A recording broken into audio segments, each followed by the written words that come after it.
Hi, I'm Mike Hughes-Hayes, a researcher, writer, and a documentary storyteller explaining how human reason and artificial intelligence can work together to improve the way we think, communicate, and live.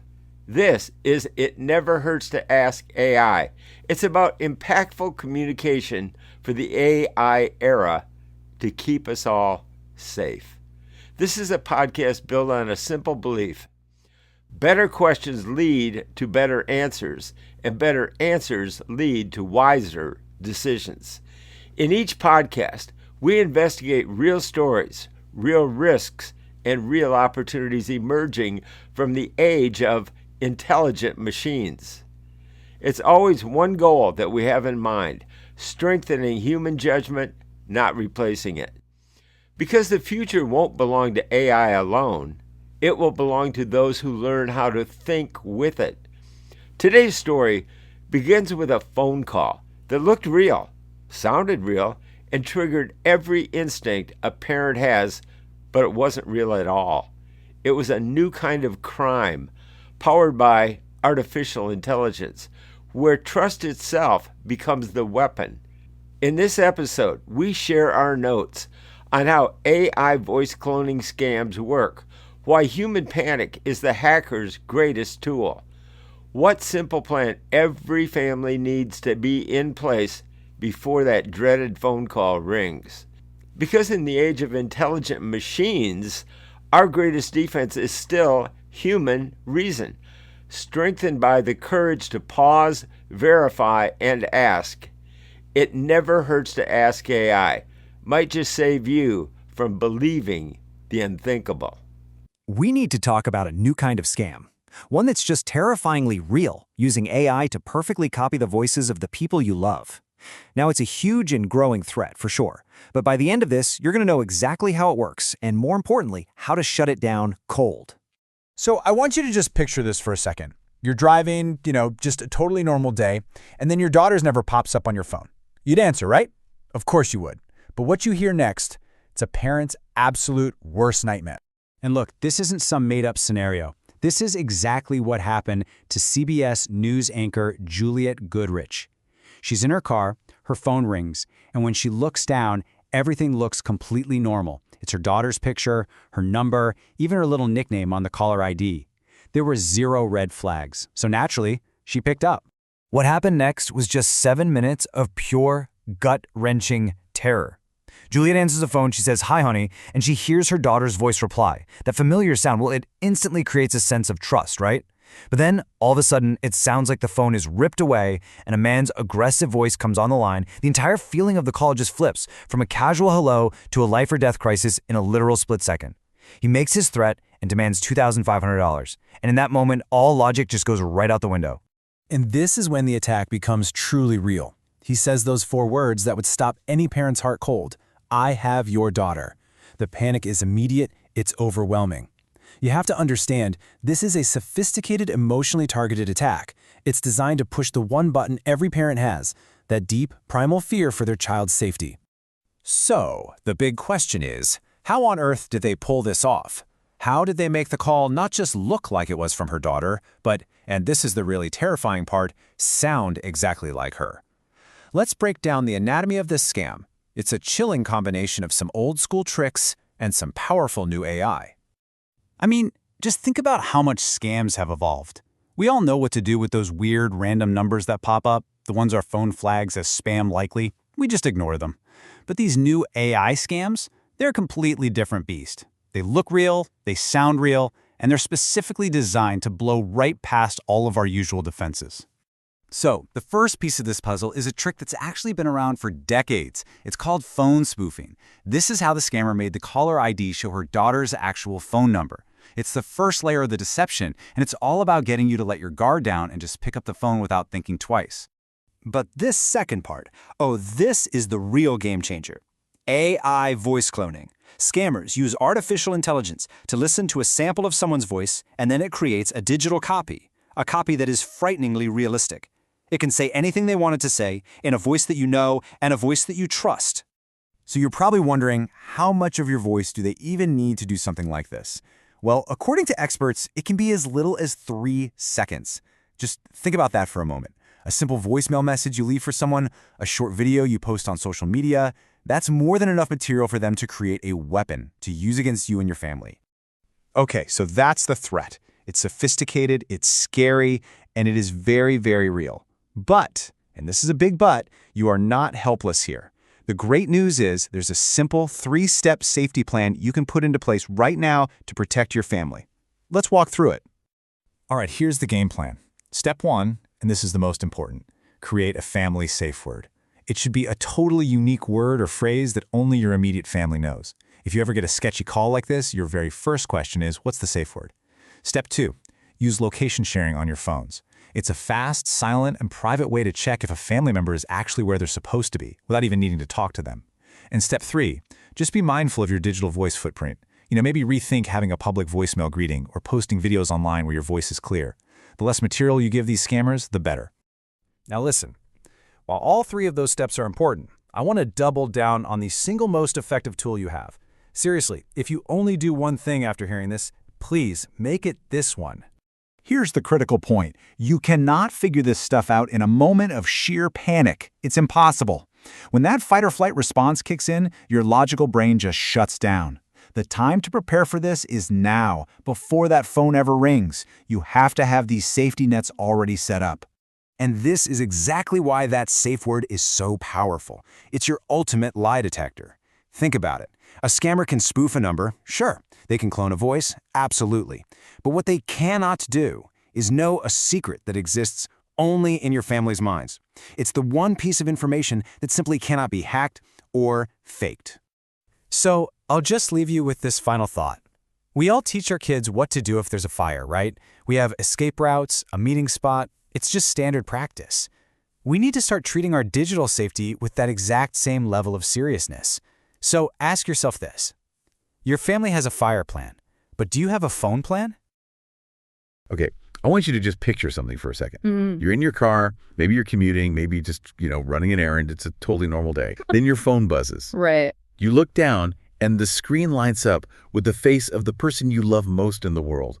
Your spouse, your parent, your kid. The photo's there. The number's right. The little nickname you put in is right there. What do? You pick up, of course. You pick up. It's pure instinct. And that right there, that tiny millisecond of instinct, that's what we're digging into today. Yeah. Because that reflex, the one that just says, I know this person, is being weaponized in a way that is, it's genuinely terrifying. It is. We are doing a deep dive today into some really heavy material from the documentary podcast, It Never Hurts to Ask AI. Specifically the work of a researcher, Mike Hughes-Hayes. Right. He did this whole breakdown on defeating AI voice cloning scams, and it really shook me. It's a tough listen, but it's so essential. I think what I like about his work is he isn't just, selling fear. He's really looking at what he calls impactful communication. What does that mean exactly? He's basically asking, how does our own human reason hold up when artificial intelligence starts, messing with our reality? That's the perfect way to put it. We're seeing this whole new category of crime where trust isn't just a vulnerability. No, it's the actual weapon. It's the weapon. Yeah. So we're going to walk through a story today. What happened to a news anchor? Someone who is literally trained to spot fakes.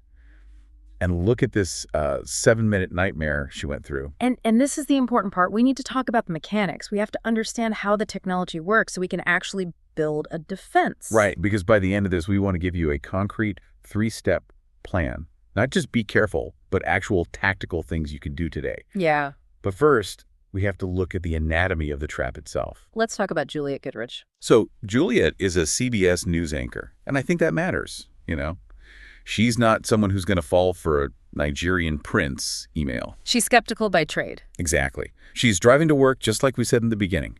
Her phone rings. She looks down. It's her daughter. Okay, and just stop right there, because this is the first failure point, and it's not human error.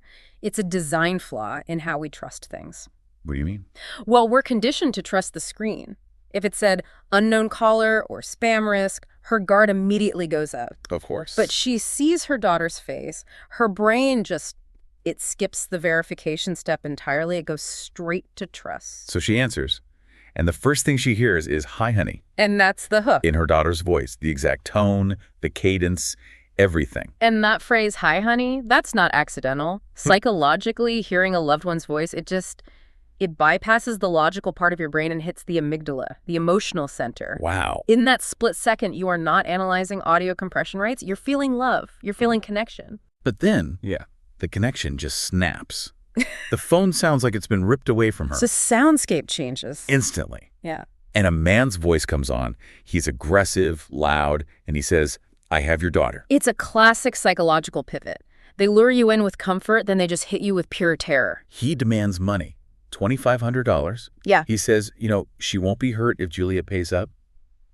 And get this, the entire call from "Hi, honey" to the end was 7 minutes. 7 minutes. That's an eternity in that situation. Juliette pulls over. She's panicking. She's pleading. I mean, in her mind, this is 100% real. And I want to be really clear here. She isn't being stupid. This is a biological attack. Right. When you believe your child is in mortal danger, your cortisol spikes. Your prefrontal cortex, the part of your brain that handles logic and reasoning and skepticism, it literally starts to shut down. You're in survival mode. Pure survival mode. The scammers know this. They need you in that state because you can't think clearly when you're that terrified. It's emotional hacking. It is. They're closing the window for critical thinking before you even realize it needs to be open. But I keep coming back to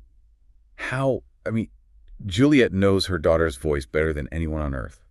How did they make it sound so real? And how did they get the number to show up correctly? Okay, so we have to separate the magic trick into its two parts. The visual on the audio. Exactly. Let's start with the visual, the caller ID. Okay. This is actually the low-tech part of the scam. It's called spoofing. Spoofing? Yeah. Think of caller ID like the return address on an envelope. If I send you a letter, I can write the White House on the back. The post office doesn't check if I'm actually the president. They deliver the letter. So my phone is basically just reading the envelope. Essentially, yes. A lot of these calls use voice over IP or VoIP. It routes calls over the internet. And the system is, it's built on trust. It doesn't really verify that the caller owns the number they're displaying. So they just tell the network, "Hey, display this number," and the network just does it. The network just says, okay. It's a huge flaw. It's a trust-based protocol in what is now a zero-trust world. But look, that just gets you to answer the phone. Right. The real nightmare is the audio. The voice clone. That's the game changer. Okay, so the source material dropped a stat here that I honestly had to read twice. It says that to clone a voice convincingly, scammers need as little as 3 seconds of audio. That is the current standard, yes. 3 seconds. I can't even order a coffee in 3 seconds. Yeah. How does a machine build a whole person from, "Hello, please leave a message"? Because the AI isn't doing what you think it's doing. It's not a ransom note, made of magazine clippings of words you've said before. Then what is it? It's more like biology. The AI analyzes the physics of your voice. The physics. Yeah, it maps the shape of your vocal cords, the resonance in your nasal cavity, the way you breathe, even the spacing of your teeth. It builds a digital model of your throat. That is incredibly creepy. It's very creepy. So it's building a digital instrument that can just play me. Correct. And once it has that biometric map, which it can figure out from a really short sample, it can make that model say anything. They just type in the text, and your digital throat speaks it. It captures the timbre, the micro-inflections, everything that makes you sound like you. So where are they getting the 3 seconds from? Oh, everywhere. Social media. Instagram stories, TikToks, your voicemail greeting. Think about a video you posted from a birthday party where you just yell, "Happy birthday, I love you." That's it. That's it. That's the sample they need. So we've basically all uploaded the keys to our own identity and just left them on the front porch. We have created a massive searchable library of biometric data. And scammers use bots to scrape social media, find connections between people, a parent and child, and then grab the audio to match. It feels like the ground is just shifting under our feet. If I can't trust the number on my screen and I can't trust the voice in my ear, what's left? It feels, hopeless. It does feel that way. But Mike Hughes-Hayes is really, really clear on this point. The goal isn't to make you paranoid. It's to make you prepared. Exactly. We can't put the genie back in the bottle. The tech exists, so we have to adapt. We have to be smarter than the machine. Yes. Okay, so let's pivot to the solution. The source outlines this family safe word plan.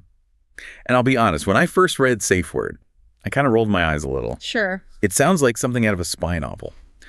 or something I'm going to forget the second I'm in a panic. Yeah. Is this actually practical? That skepticism is totally valid, because in a high-stress moment, you're not going to remember some complex code. Right. But that's actually why it works. You need a binary trigger, a simple on-off switch. Explain that. You are fighting a simulation. The AI can fake the voice, the number, the context, but the AI cannot read your mind. A safe word, or even better, a safe question, is a piece of data that is not on the internet. It's an offline key. It is the one thing the hacker cannot access. If you ask, what's the safe word? And the voice on the other end, which sounds exactly like your daughter, can't answer. A spell is broken. Instantly. Your brain snaps out of that emotional hack because you have objective proof that it's a lie. So we're not talking about, like, a complex password. No. Keep it simple. Purple giraffe. Pineapple pizza. Or, like Hughes-Hayes suggests, a question is even better. What's the name of the teddy bear I had when I was 5? Something that is definitely not on LinkedIn. Exactly. It forces the scammer completely off their script. They are relying on you being passive and terrified. The moment you ask a verification question, you take back control. Okay, step 1 is the safe word. What's step 2? Step 2 is using technology that we already have, location services. The silent verification. That's what he calls it. Most of us have Find My or Life 360 or, Google Maps sharing set up with family. Right. The advice here is to check it while you're on the call. But the scammer is usually, screaming at you to keep driving, don't hang up. Sure. But if you have it set up beforehand, it takes 2 seconds to just glance at a map. If the voice on the phone says, I have your daughter in a van, but the little blue dot on your screen says she's sitting in algebra class. You have your answer. It's objective data versus subjective fear. And notice, this only works if you set it up before the emergency. You can't be downloading a location app while some guy is threatening you. Which brings us to step 3, limit voice online. Now, this is the one I kind of struggle with. Does this mean I have to delete all my social media? Because that feels unrealistic for most people. It is unrealistic, and that's not really the advice. It's about digital hygiene. Okay. It's about starting to understand that your voice is now a security vulnerability, just like your social security number. So what's a practical move? Be mindful. Maybe don't use your actual voice for your voicemail greeting. Use the automated one. And definitely be careful about using voice authentication for your bank. Ooh, that's a good one. My voice is my password. Yeah, turn that off immediately. If an AI can clone you, that password is completely useless. And maybe just make your personal accounts private, so random bots can't scrape your audio so easily. It's just about reducing the surface area of attack. Make them work for it. Exactly. Scammers are always looking for the low-hanging fruit. Just don't be the fruit on the ground. I want to go back to something you mentioned earlier, the fire drill analogy. The source material really leans on this. It's the best way to frame it. We teach kids fire safety, not because we think the house is going to burn down tomorrow. Right. But so that if the alarm goes off, they don't have to think, they just act. Because thinking takes time. And panic makes us stupid. That's a bit harsh, but it's true. If you don't have a plan already installed in your brain, you will default to your lizard brain, which just screams, save the child. You need a pre-installed subroutine. That's a great way to put it. A subroutine that says, if threat, then ask for safe word. It has to be muscle memory for your mind. And the time to install that is now. Not when the phone is ringing. There's a kind of philosophical layer to all this that I find really interesting. The documentary is called It Never Hurts to Ask AI, but in this case, it's really about asking questions of our reality. It's about the future of truth itself. Go on. We are entering an era where seeing is believing and hearing is believing are dead concepts. They are over. Wow. We can no longer just passively consume the world around us and assume it's real. We have to actively verify it. So we have to become fact-checkers of our own lives. In a way, yeah. As machines get better and better at faking humanity, we have to lean harder into the things that machines can't fake. Shared secrets. Intimacy, the specific, messy, unscrapable reality of a family history. A machine can copy the voice, but it doesn't know the story. Doesn't know the safe word. It doesn't know the name of that teddy bear. That is your fortress. It's a bit of a paradox, isn't it? To defeat this incredibly high-tech threat, you need a very low-tech conversation. That's the beautiful irony of it. The most advanced AI defense right now is a 5-minute chat at the dinner table. So let's wrap this with a clear call to action. We've gone through the horror story, the tech, the solution. But information is useless if you don't use it. My challenge to everyone listening is simple. Do not wait. Set the safe word today. Tonight, at dinner, or, text your family group chat right now. Just say, hey, quick thought, if we're ever in trouble, the code word is blueberry. And make sure everyone knows that if they hear that word, or more importantly, if they ask for it and don't get it, they know what to do. It takes $0 in 5 minutes, and it completely neutralizes one of the most sophisticated audio weapons ever built. That's actually very empowering. We aren't helpless here. We just have to be prepared. It never hurts to ask, but it might just save you from believing the unthinkable. I am going to be thinking about that digital throat concept for a very long time. As always, thank you for taking this deep dive with us. Stay skeptical, stay safe, and seriously, go pick that safe word. Talk to you next time. You've been listening to It Never Hurts to Ask AI, a multimedia documentary series exploring how human reason and artificial intelligence can work together to strengthen judgment, communication, and public safety. To continue the journey, visit the SAFE site, Senior AI Forum, at senioraiforum.org. Meet educators on the go and subscribe for trusted briefings, tools, and family safety resources. In the age of AI, knowledge is no longer optional. It's protection. I'm Mike Hughes-Hayes. Thanks for podcast listening.